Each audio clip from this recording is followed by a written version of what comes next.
Welcome to the Emerge Leadership Connection, the podcast that gives you the keys to unlock your heroic potential, develop into a legendary leader, and emerge into who you were meant to be.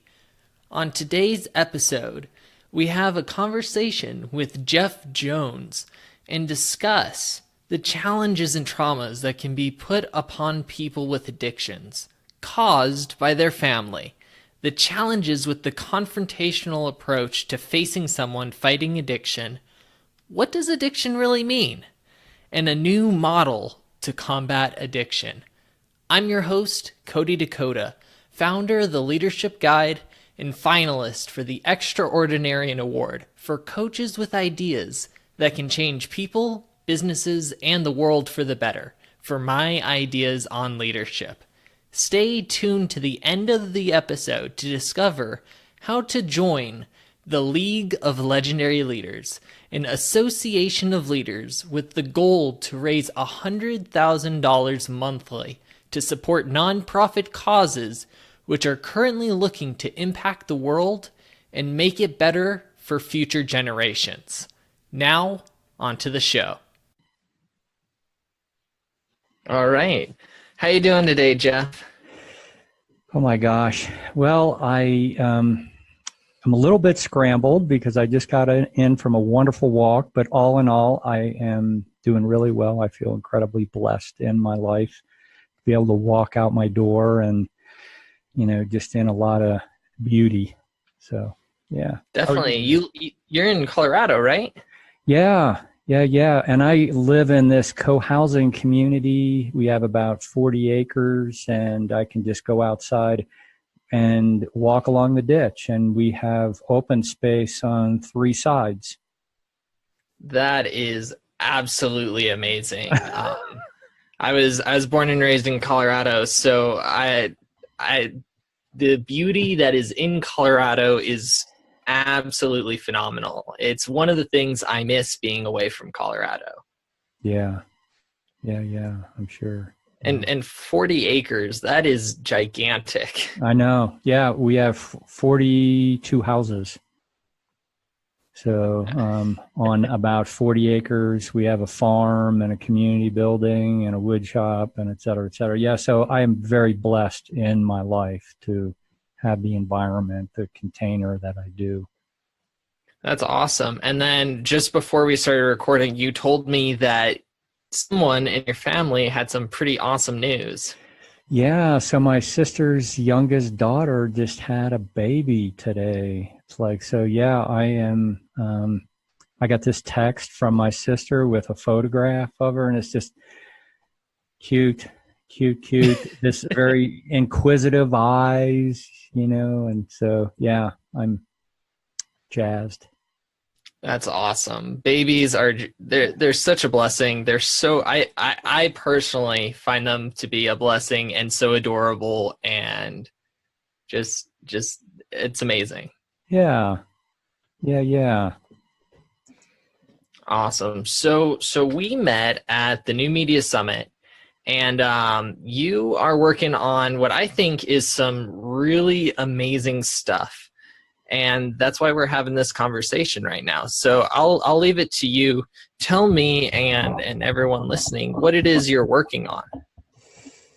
Oh my gosh. Well, that's a very broad, open-ended question there. The person who knows it best is you. And so I don't want to take that away from you. Yeah, thank you. Thanks. You're welcome. So I have been a therapist. I got my master's degree like back in 2006, and I really wanted to focus on something that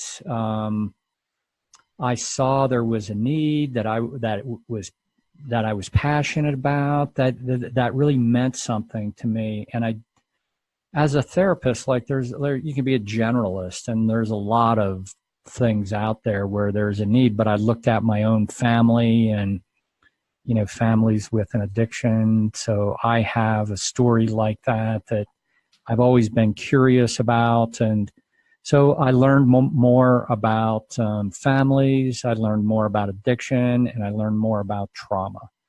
So those three are kind of like a core triad for me. And after seeing individuals in my private practice who were in some role in the family with addiction, I learned some invitational intervention models. So there's a couple different, some are invitational, some are more surprise kind of thing. And the invitational ones were I was more in alignment with. Some of the surprise ones, I know they've saved people's lives, but on the other side of it is there's, quite a bit of trauma that can happen. Yeah. And so just to make sure we're clear and everyone listening's clear, we're talking about interventions for people with strong addictions going on.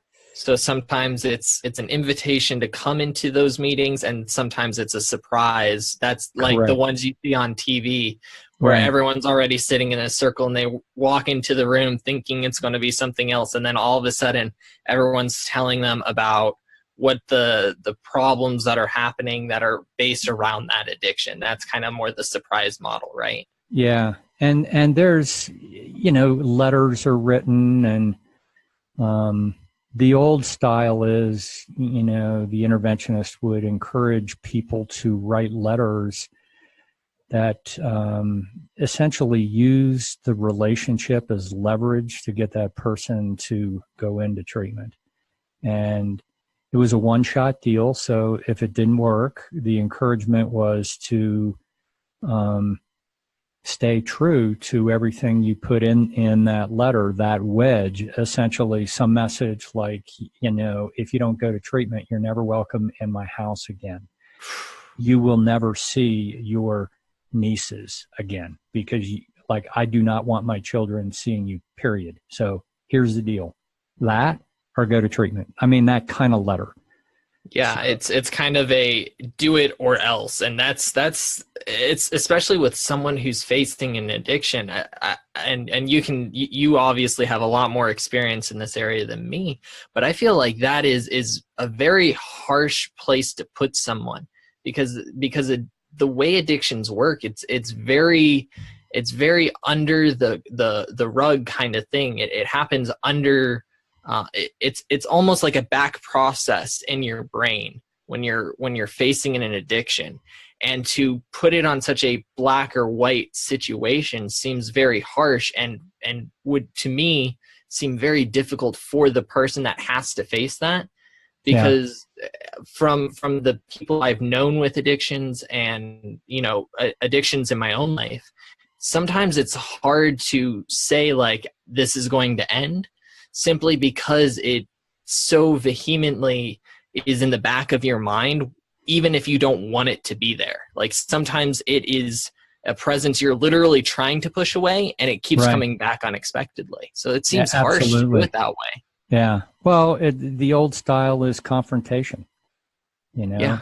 And that's the old method. And there's a lot of people that still that's what they got clean and sober with, and so that's what they believe is going to be most helpful for someone else. And for some people that works, at some stage. And sometimes that doesn't work. And when it doesn't work, I mean, I've heard of people committing suicide when it doesn't work.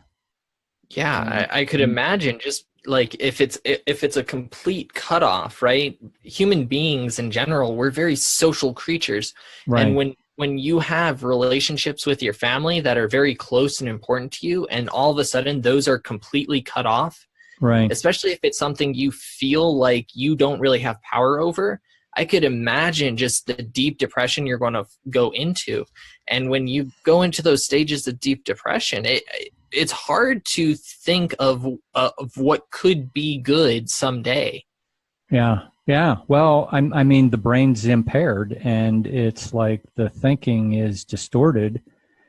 And so the person with the addiction, like what I try to do myself, and what I try to share with people is like family members need to change their expectations. Like you have more ability to change your expectations than your loved one does, because addiction is addiction, and it's like that process is looking for food, fuel, and it loves chaos, you know? Yeah, no, definitely. And like anyone with a coffee addiction, right? Or just caffeine addiction in general can tell you how badly you need your caffeine when it hits that specific point of the day where you get your caffeine. And the kind of person you turn into when you don't have it. And obviously you're dealing with a lot harsher addictions than that. But like that, imagine putting that kind of an addiction with something that does a lot more damage. And I mean, it's terrifying situation to be around. Yeah. So there's a number of like, complicated pieces here. One is when we use the word addiction, what does that really mean? And so like the majority of national organizations out there have a definition. You can Google them. There's, 4 or 5 different organizations.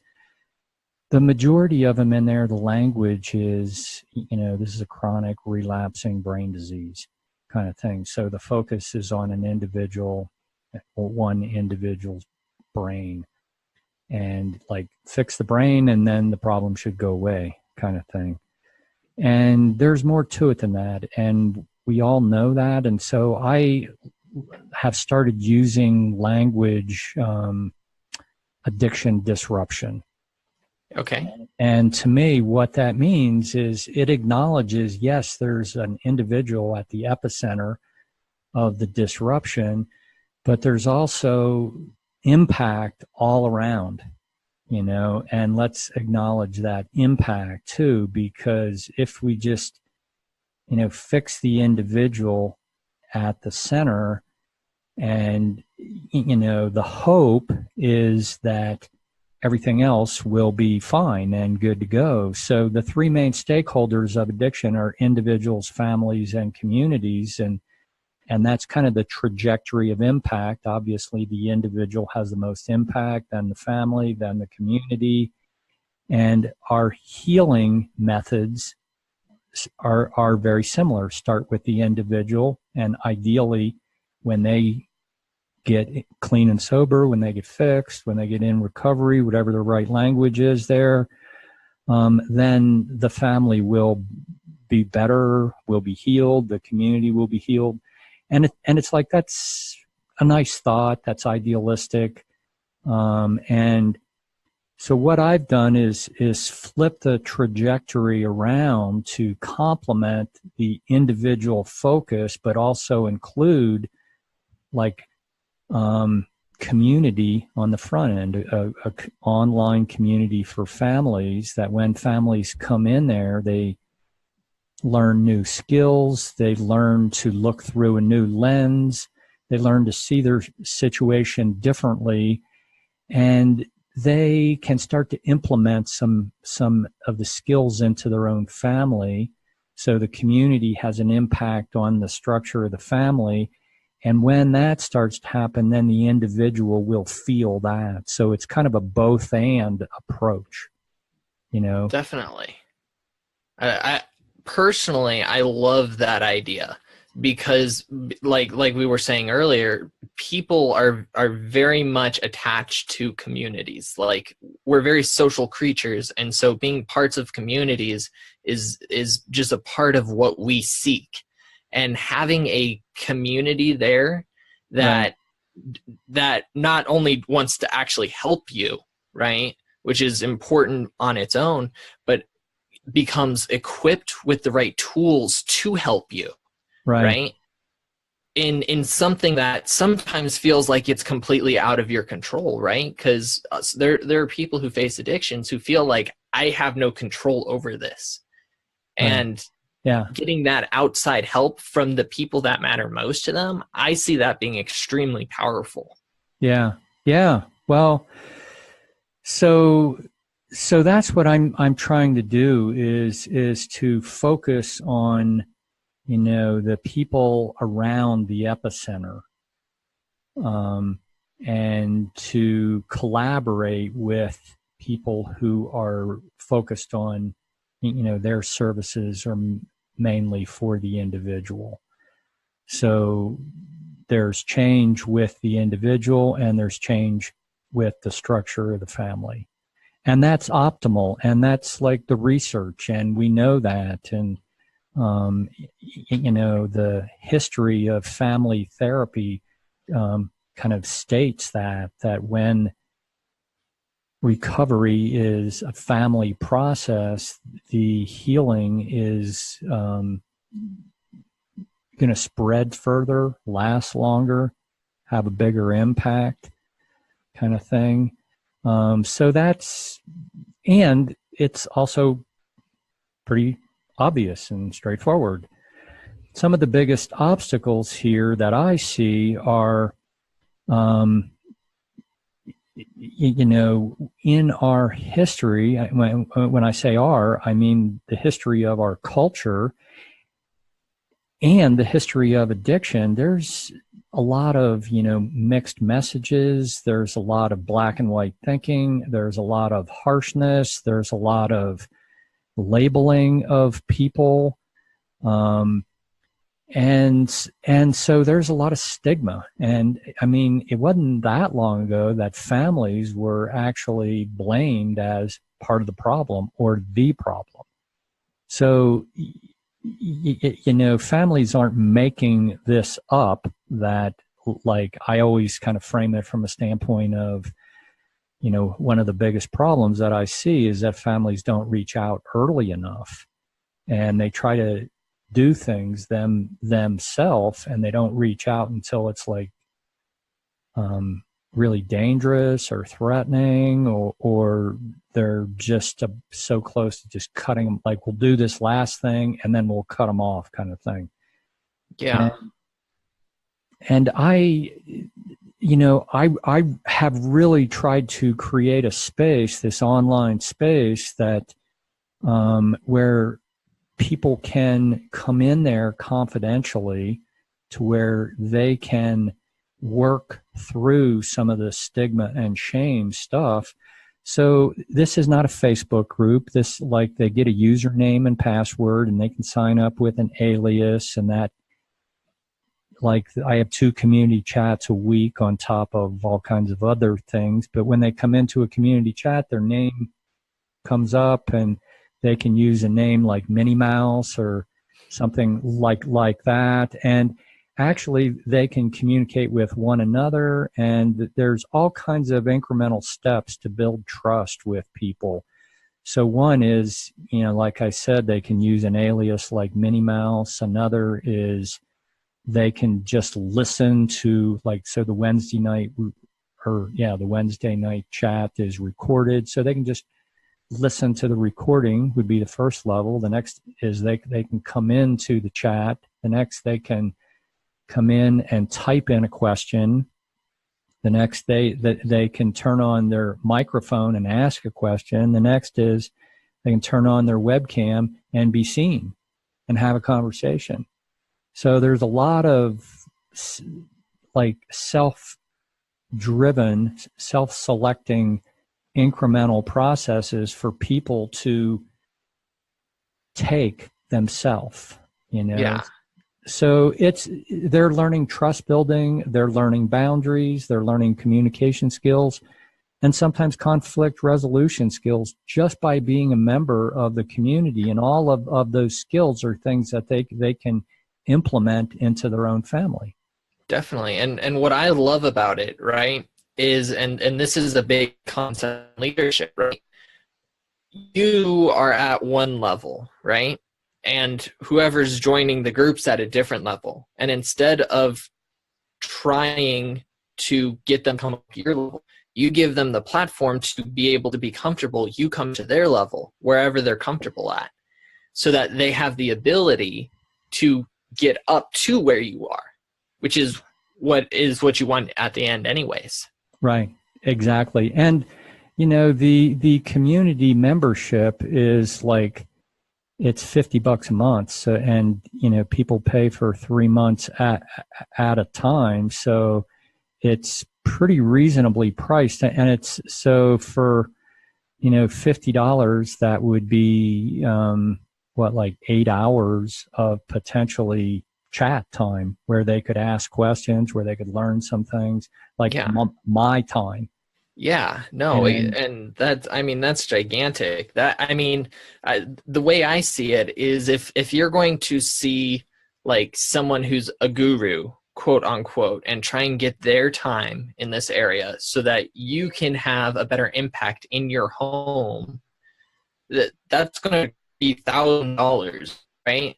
And so to be able to get those resources, get those tools at $50 a month, which have the potential to completely change the entire circumstances of what's going on in your home life. Right. That's pennies on what the value of what you're getting.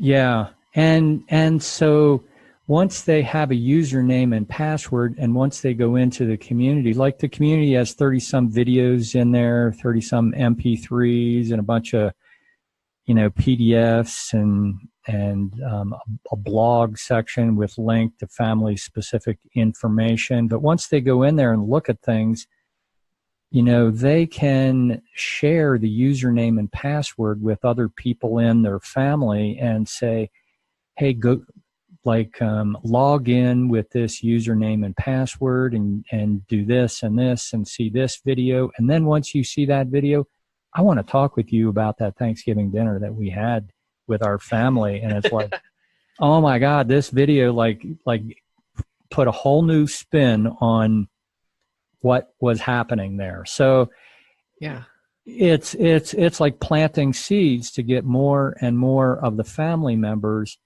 to start to look through a new lens. And when that happens, more people start thinking differently. They are starting to consider, potentially something new. And, because addiction in the family, it's everybody has an impact. And part of that impact is like a stress, if not trauma. And so the body contracts. And when the body contracts, so does the thinking. Gets very rigid and very black and white. And so I'm talking about family members doing that, Yeah.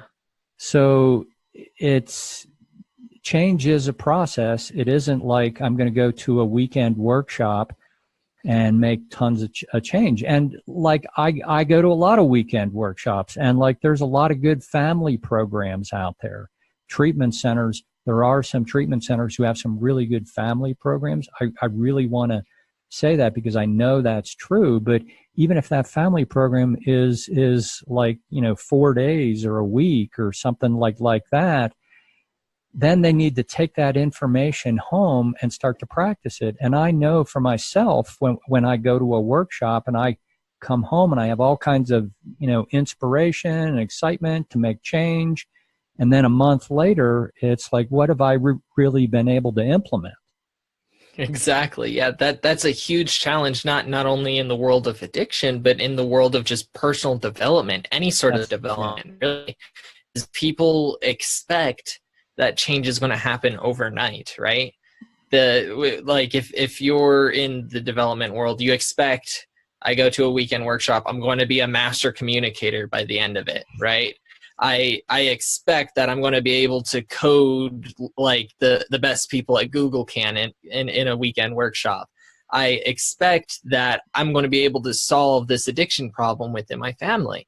And it doesn't work like that because change takes time. Our minds set up these connections. They're hard to break.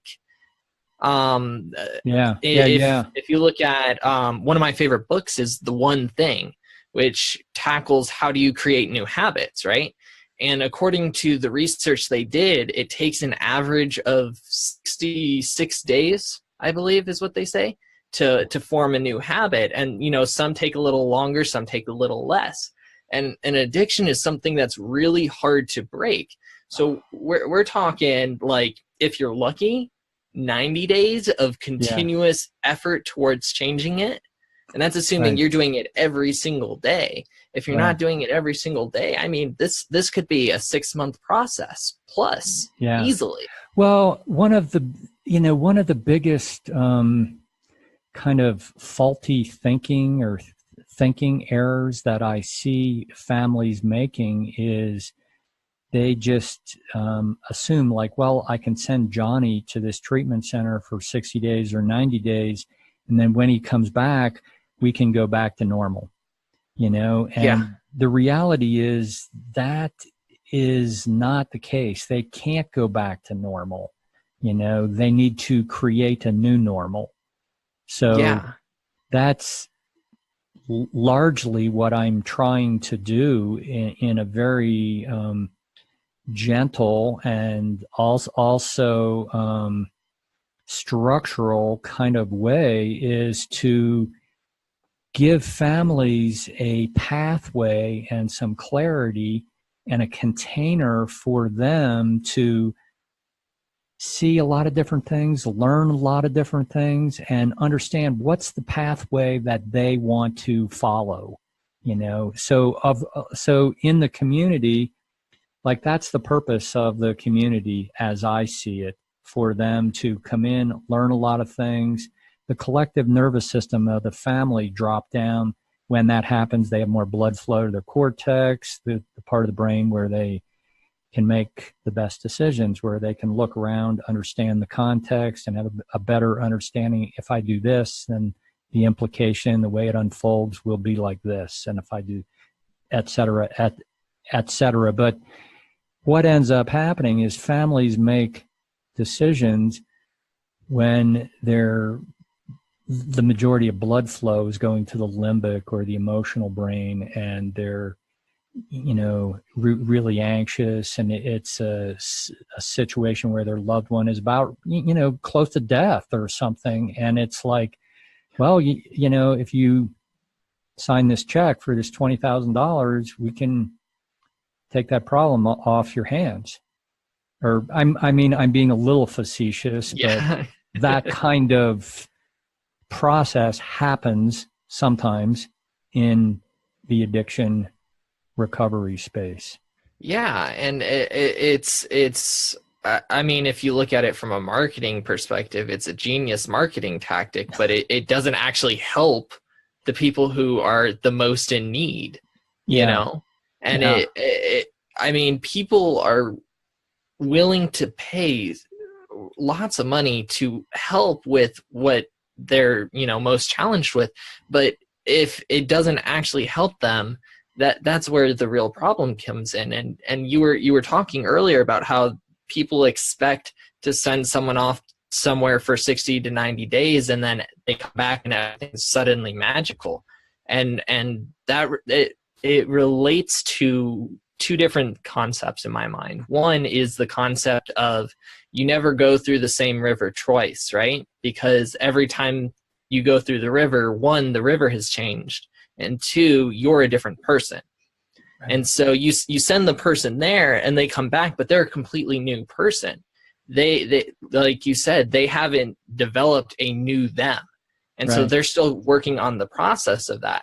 And then two, the environment is such a powerful thing, right? So you can send someone into that very powerful environment that is literally designed so they cannot be around that addiction, and they can become cured of that addiction as long as it's not there anywhere near them. And then they come back to the old environment, and all of a sudden that addiction is right there again.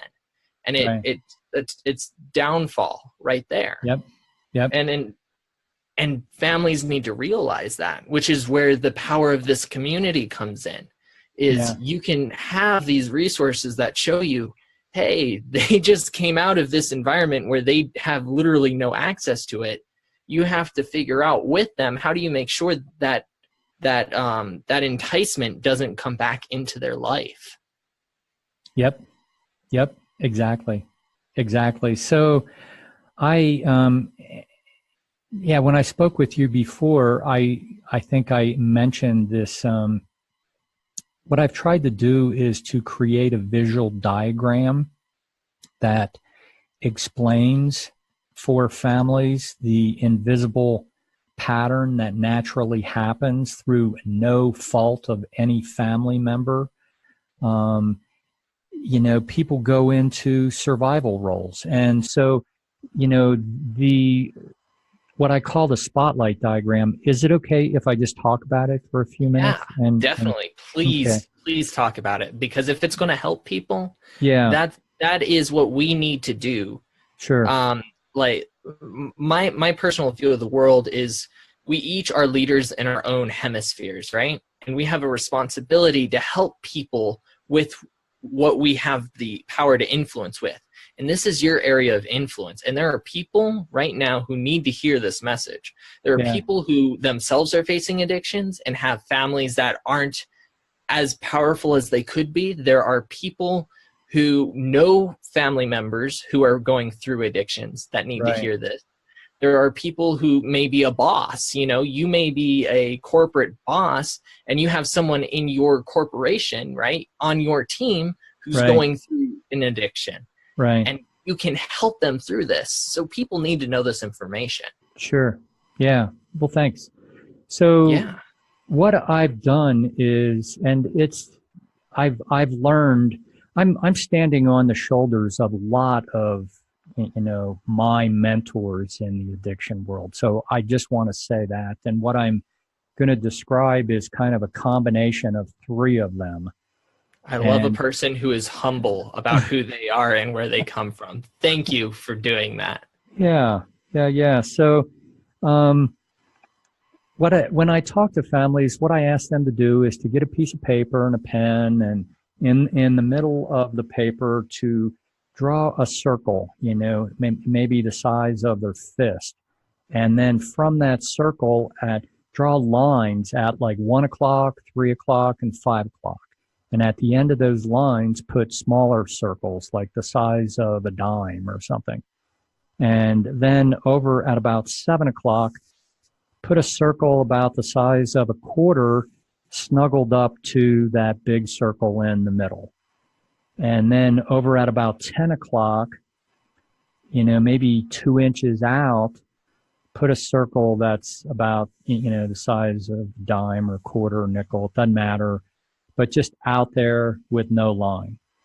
Yeah. So you've got one central circle. You've got a couple circles that are a little bit out and connected. There's one that's right next to it, very connected. And then you have another circle that's way out that's not connected at all. Bingo.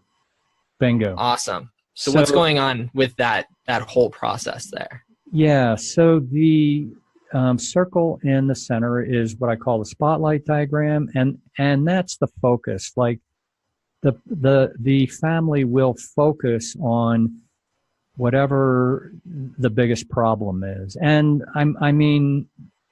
sometimes it can be a positive focus, like someone in the family, they get all A's, they're really brilliant, whatever, they take a lot of the attention.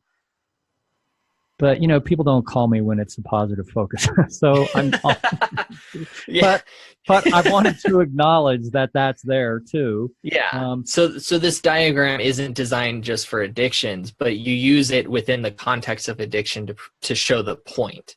Right. So underlying here is some theory from, a family therapist called Murray Bowen, and some of his, long-held research essentially about anxiety in the family. And so when there's anxiety, when there's tension in the family, and in this context, I'm using addiction, there will be different roles that come out, and the roles are roles. They're not people. People can go into a role. They can stay very fixated in that role, or they can move from one role to the next role to the next role, kind of thing. The roles are strategies. So they're trying to either deal with the problem outside of them, cope with it or fix it, or they're dealing with the impact, the way it feels inside of them, or they're trying to stay connected as a family, or they're just trying to compensate for this thing we call addiction. So these roles are natural things that happen. So the reason why I'm framing it that way is I really want people who are listening to this to know that people who go into these roles are like, this isn't pathological or a bad thing per se. It's a bad thing when someone does the same thing over and over again and they don't really see the larger pattern. So like talking about these roles over there at 1 o'clock, the line, the circle at the end of it, the person in that role, oftentimes they're doing similar behaviors. And so if the person in the middle, the big circle in the middle, if they're drinking alcohol, it's excessive, a lot of problematic consequences. The person at 1 o'clock, they may be drinking alcohol with them, but when they drink alcohol, they don't have the same kind of problematic consequences. And then if we drop down to 3 o'clock, the person in that role, the line is for communication. They want to stay connected, but there's like hash marks through that line. And what that means is they don't want to talk about the problem. They don't want to talk about the alcohol. They see it, but they don't want to actually confront it. They'd rather avoid the conflict and face the conflict. Yep, exactly. And then drop down. Well, and that right there is a huge fault in leadership in general, right? There's a lot of people who have leadership roles in the world who don't want to confront any problems. They want things to be hunky-dory and just pretend like the problems don't exist. But as a leader, you can't approach the world like that, right? Because then those problems either just remain and continue to cause tension, or more often than not, they just continue to get worse until until everything completely breaks down. And so that is, in my opinion, a huge leadership fault that we have. Mm-hmm.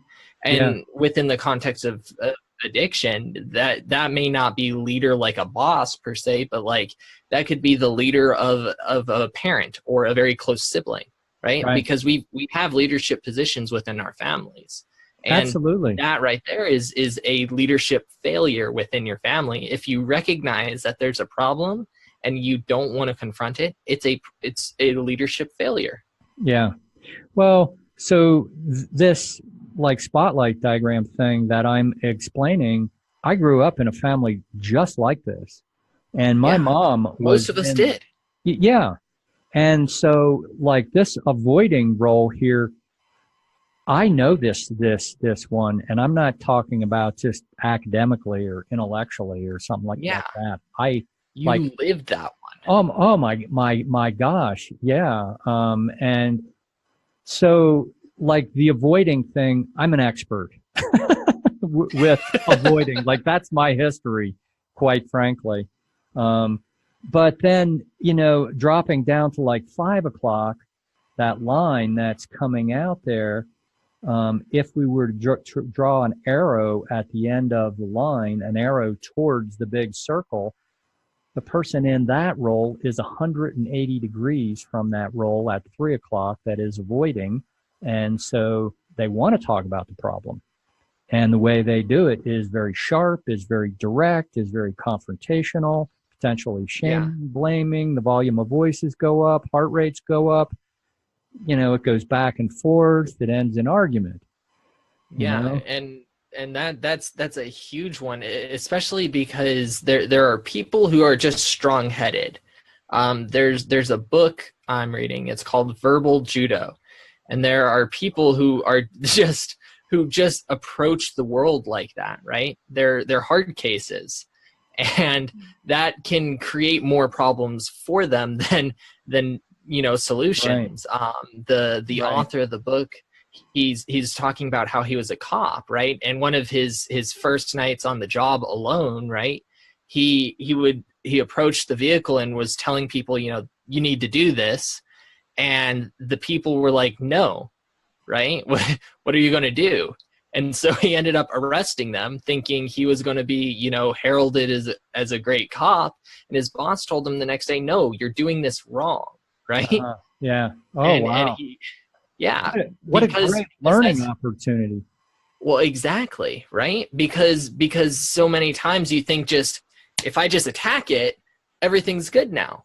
But Yeah. it sometimes it creates more problems than it solves. And Right. within the context of addiction, it could be even worse, right? That kind of attack leads to just complete back and forth banters, and then could lead to the person with the addiction diving further into the addiction. Well, I, that happens a lot. yeah, That really, I mean, that's not just theory. That happens a lot. yeah, So, exactly. so these roles that I'm describing, like once I go through it and talk about the overall pattern, it's like no two that there's a way out of every one of these roles, and so there's some basic things I can say that are a way out, but the more powerful thing is that once people see these roles and they understand how they relate, the roles relate to one another and how they relate to the roles, then they can start to see their own behavior through a whole new lens, and they can start to make new choices themselves, and Yeah. they have more capacity to make new choices than the person whose brain is impaired, who has the addiction or who's at the epicenter of addiction disruption, kind of thing. Yeah, definitely. The famous quote out there, be the change you want to see, right? If you want someone else to change, be the first one to change. Right, right, yep. And I love that quote, and I try to practice that myself. And sometimes I do better than other times. I'll, Yeah. I'll put it that Well, way.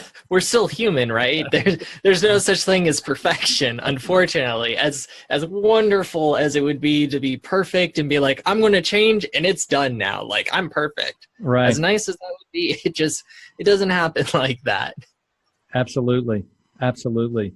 So the next role that I can talk about here in this spotlight diagram is the role that was over at about 7 o'clock from that big circle in the middle, and just kind of snuggled up to the big circle, and Right next to it, nice and cozy. nice and cozy.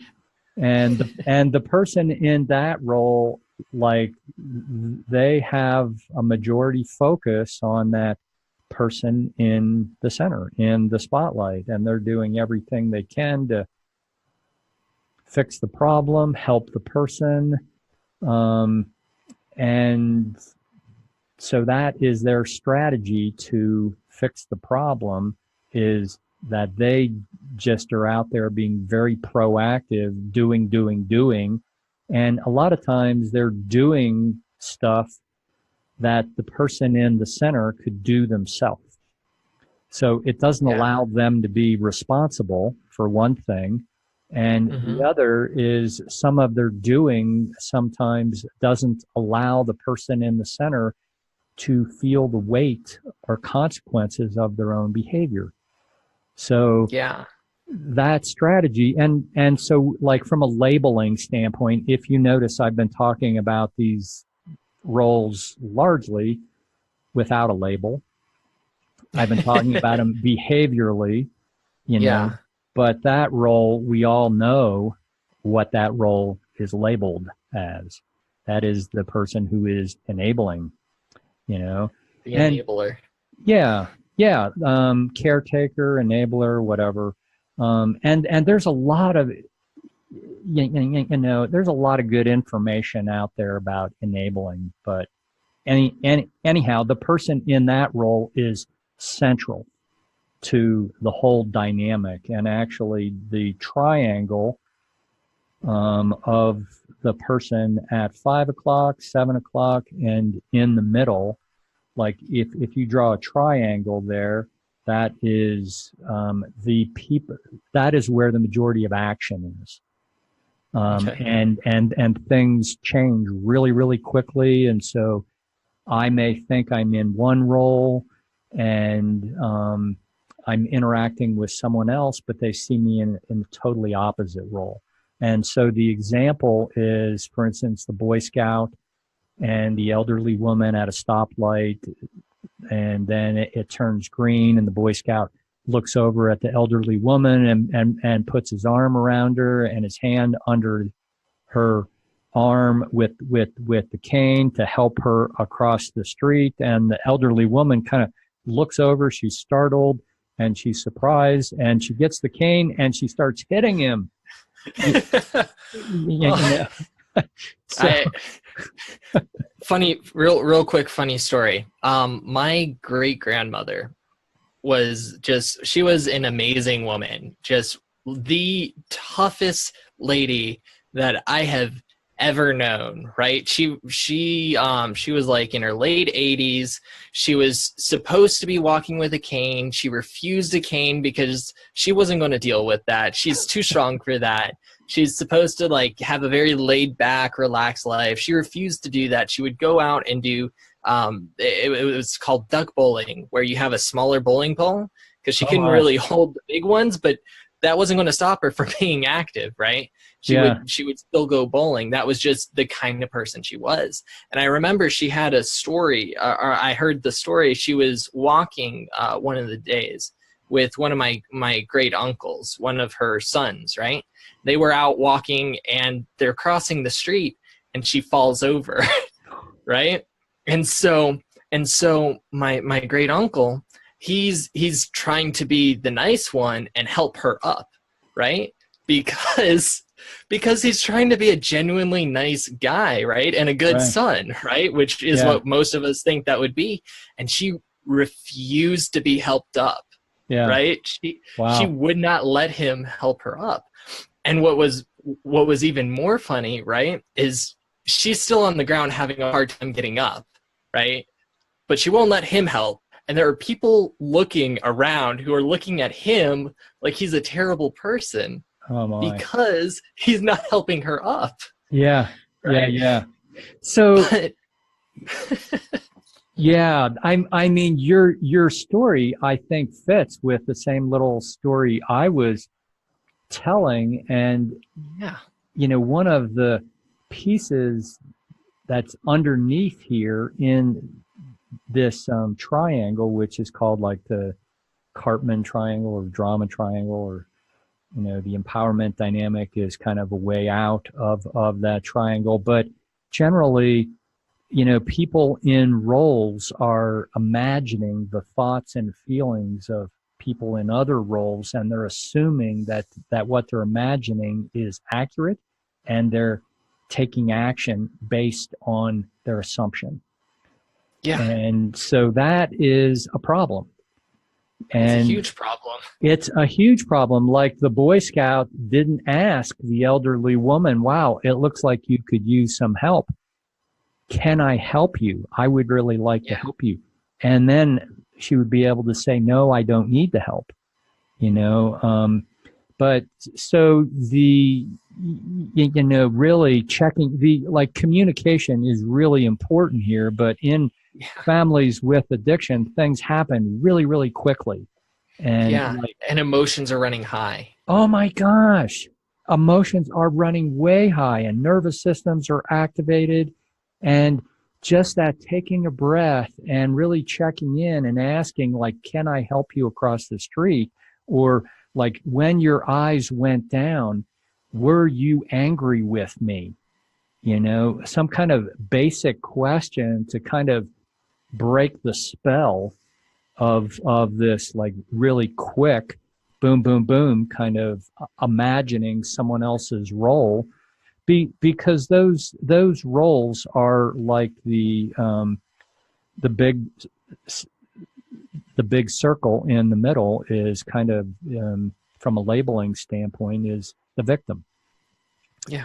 The identified patient, that kind of thing. And then the role with the arrow there is the persecutor, the blamer, and the role that's snuggled up there is like the caretaker or the savior.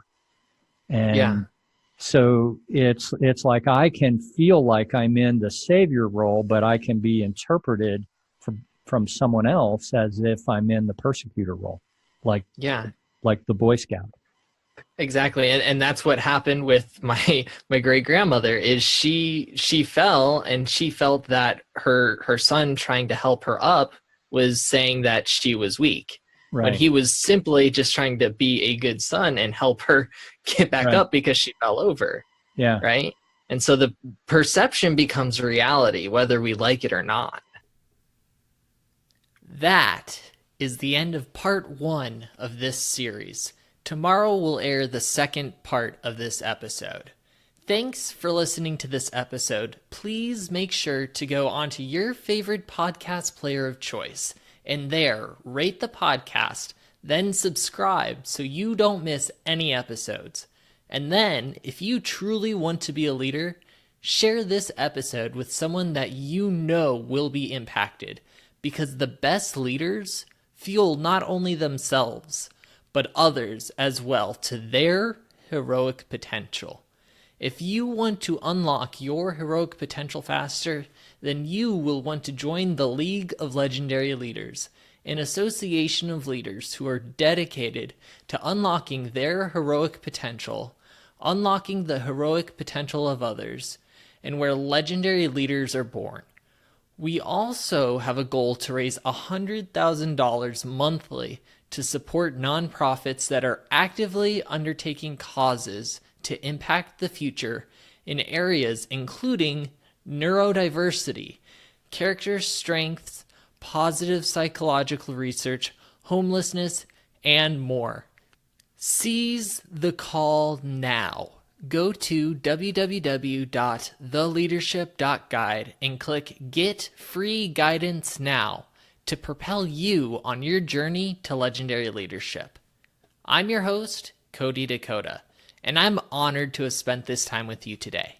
My final message for you, and listen closely. It's time. Wake up your heroic potential. Let go of your fears and anxieties, and let's discover what is possible on your journey to become a legendary leader. Emerge and become who you were meant to be.